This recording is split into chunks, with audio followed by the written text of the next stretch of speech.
સુરતમાં મહિલાએ બસ ડ્રાઈવરને માર માર્યો। અડાજણથી જતી વખતે બસ ડ્રાઈવર સાથે આ ઘટના બની હતી। મહિલાએ સીધા રસ્તે ચાલવા ટકોર કરવામાં આવતા મહિલાનો પિત્તો ગયો અને મહિલાએ ડ્રાઈવરને એક બાદ એક તમાચા ઝીંકી દીધા। તો સુરતમાં મહિલાએ બસ ડ્રાઈવરને લાફા ઝીંકી દીધા છે। તો દ્રશ્ય સામે આવ્યા છે। સીધા રસ્તે ચાલવા માટે ટકોર કરતા માર માર્યો છે। તો સુરતના દ્રશ્યો સામે આવી રહ્યા છે। બસ ડ્રાઈવર કદાચ એવું સમજવામાં આવી રહ્યું છે કે બસ ડ્રાઈવરે મહિલાને કીધું હશે સીધા રસ્તે જવા માટે અને તેને લઈને જ કદાચ આ બબાલ થઈ છે। જો કે અસલી મામલો શું છે જાણીએ સહયોગી કીર્તેશ પાસેથી। જી કીર્તેશ, મામલો શું છે? મહિલાએ ડ્રાઈવરને લાફા ઝીંક્યા। बिल्कुल सूरतना पड़ाजन डेपो विस्तार की आ घटना है कि एक महिला जरी पसार थी रही थी त्यारे एसटी डेपो ना एक ड्राइवर साथे सामान्य बाबते झगड़ो थयो हतो। जोतामां आ महिलाए ड्राइवर ने धड़ाधड़ लाफा ઝીંકવાના चालू कर दीधा था। खास કરીને અડાજણથી મોટા એટલે કે મોરા જતી બસના ડ્રાઈવર સાથે બબાલ થઈ હતી। સ્ટાર બજાર બ્રિજ પાસે મહિલા પસાર થઈ રહી હતી ત્યારે તેના મોપેડ પાસે હોર્ન મારતાની સાથે જ મહિલાએ મોપેડ અટકાવ્યું હતું ને આવી સામાન્ય બાબતે બોલાચાલી થતા મહિલા ઉશ્કેરાઈ હતી ને જોતામાં ડ્રાઈવર પર હુમલો કરી દીધો હતો। જો કે આ મામલે હવે બસ ડ્રાઈવર દ્વારા પોલીસ ફરિયાદ નોંધવાની તજવીજ શરૂ કરવામાં આવી છે। જી, આપનો આભાર। વીમા પોલિસીની મિસ્ટ્રી પ્લાનિંગનો માસ્ટર માઇન્ડ દબોચાયો છે। વીમો પકવવા મજૂરની હત્યા કરી સળગાવી દીધો હતો।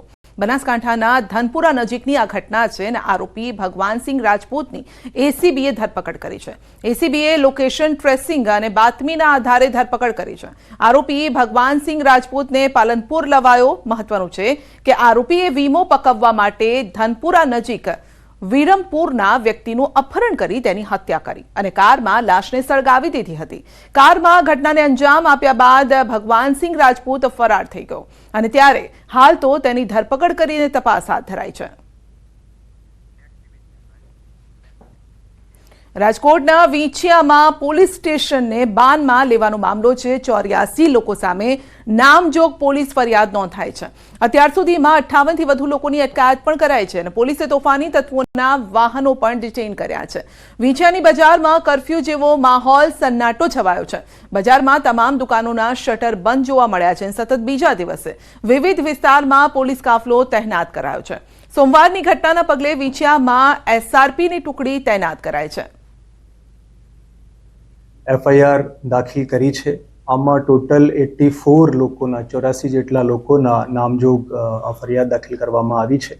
આમાંથી 60 લોકોની અત્યાર સુધીમાં ધરપકડ કરવામાં આવેલી છે। પોલીસ પોતાનું કામ બહુ સારી રીતે કરી રહી છે। કાલે જે રીતે બહાદુરીપૂર્વક પોલીસે પોતાનું કામ કર્યું છે।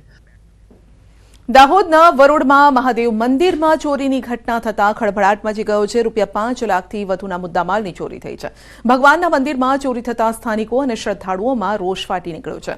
તસ્કરોએ મંદિરના દરવાજાના તાળા તોડી મંદિરમાંથી આભૂષણની ચોરી કરીને ફરાર થયા। બનાવ અંગે લીંબડી પોલીસને જાણ કરાતા પોલીસે ઘટના સ્થળે પહોંચી આરોપીને પકડવા માટે તજવીજ હાથ ધરી છે। ખરેખર ખૂબ જ નિંદનીય બાબત બનેલ છે। શિવજીની પ્રતિમા પર નાગનું તથા માતાજીના સોનાના પાયલ, હાથના એ ફૂલ તથા કાનની ઝુમકી વગેરેની ચોરી કરેલ છે। દર્શન કરવા માટે સવારમાં 4:30 વાગે નિત્યક્રમ પ્રમાણે હું આવતો હતો। એ પ્રમાણે હું આવ્યો અને આવીને મેં જોયું અંદર તો તાળાઓ તૂટેલા હતા અને ભગવાનની જે શણગાર આભૂષણો પહેરાવેલા હતા એની ચોરી થયેલી જણાય એટલે મેં ગામ લોકોને વાત કરી।